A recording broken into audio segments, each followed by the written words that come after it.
The night always felt different in this house. Louder somehow. The old wood seemed to breathe with the settling of the day, and every gust of wind outside sounded like a whisper trying to get in. But tonight was heavier. The air was thick, and the usual comforting silence had been replaced by something expectant, something waiting. I glanced at the clock on the wall. 12:15 a.m. The soft, rhythmic ticking was the only thing grounding me in reality. Tick, tock, tick. BAM. A deep, resonant knock echoed up from below. Once. Twice. It sounded like someone was hitting the basement door from the inside. But that was impossible. I live alone. My heart started pounding against my ribs, a frantic drumbeat against the sudden silence. My mind raced, trying to find a logical explanation. Pipes? The furnace? No, this was different. This was deliberate. A cold knot of dread tightened in my stomach. The knocking came again, louder this time, more insistent. Bam, bam. It felt like a summons. I grabbed my phone from the coffee table, my hand trembling so much it took 2 tries to turn on the flashlight.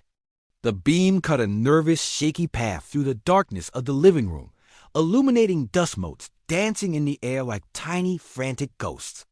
Every shadow seemed to stretch and twist, taking on monstrous shapes in the corner of my eye.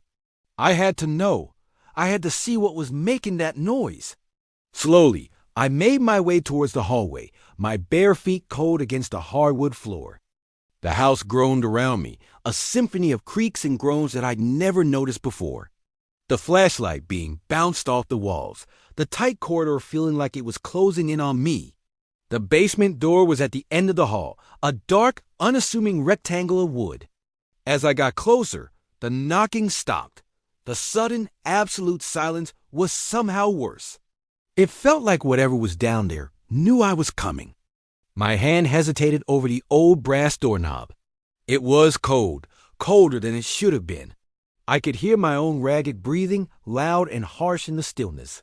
Taking a deep, shaky breath, I turned the knob. The latch clicked with a sound like a cracking bone, and the door swung inward on a long, protesting squeal of rusty hinges. A wave of musty, damp air washed over me, smelling of earth and decay and something else. Something old. My phone's light pierced the inky blackness, revealing the top of a long, steep staircase.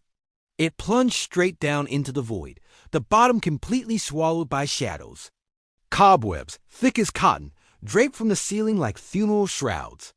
Dust lay thick on everything, a gray blanket undisturbed for years. I hadn't been down there since I moved in. There was no reason to. The silence was absolute now. The knocking was gone. Then I heard it. A whisper. So faint, I thought I'd imagined it. It was like the rustle of dry leaves, a sibilant hiss that seemed to come from the very bottom of the stairs. It slithered through the darkness, curling around the edges of the silence. And it said my name, slowly, drawn out. It was a sound that didn't belong to any human throat. It was dry, ancient, and filled with a chilling curiosity. My blood ran cold. Every instinct screamed at me to slam the door, run, get out of the house. But I couldn't move. I was frozen, pinned in place by a terrifying, morbid fascination. Who was down there? What was down there?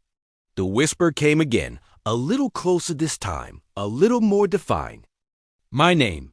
Again. It was like a hook pulling me forward. Against all reason, I placed my foot on the first step. The wood groaned under my weight. I took another step, then another, descending into the cold, oppressive dark. My flashlight beam flickered, the light stuttering for a heart-stopping second before stabilizing. It felt like the darkness was alive, pushing back against the light, trying to swallow it whole. The beam was so narrow, all I could see was a small circle of splintered wood and dusty concrete right in front of me. The rest was just an impenetrable wall of black. The whispering grew louder as I descended. It wasn't just one voice anymore.